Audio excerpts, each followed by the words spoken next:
സാരഫത്തിലെ വിധവയെ നോക്കിയാൽ താൻ പറഞ്ഞു, ആമേൻ, ദേശത്തെങ്ങും വ്യാപിച്ച ക്ഷാമം അതെൻ്റെ കുടുംബത്തിലേക്കും വന്നു.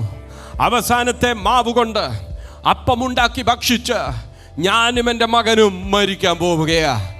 താനും മകനും മരണത്തിലേക്ക് പോകുമെന്ന ഒരമ്മ ചിന്തിച്ചിരിക്കുമ്പോൾ ആ കുടുംബത്തെ പറ്റി ദൈവത്തിനൊരു നിർണയമുണ്ടായിരുന്നു.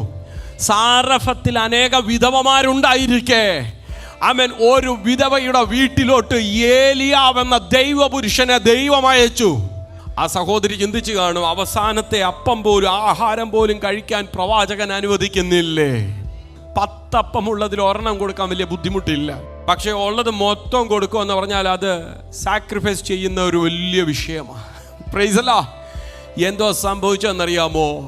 ക്ഷാമകാലം തീരുവോളം അവളുടെ കലത്തിലെ മാവ് കുറഞ്ഞില്ല, ഭരണിയിലെ എണ്ണ തീർന്നു പോയില്ല.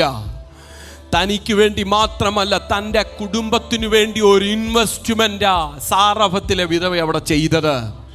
തൻ്റെ കുടുംബത്തിന് വേണ്ടി ഒരു ഇൻവെസ്റ്റ്മെന്റാ ചെയ്തത്. തനിക്കാകെയുള്ളത് ദൈവനാമത്തിൽ കൊടുത്തു. തനിക്കാകെയുള്ളത് പ്രവാചകന്റെ കയ്യിൽ കൊടുത്തു. ആമേൻ. അവൾ കൊടുക്കാൻ തയ്യാറായപ്പോൾ ദൈവം ചിലത് തുറക്കാനും തയ്യാറായി.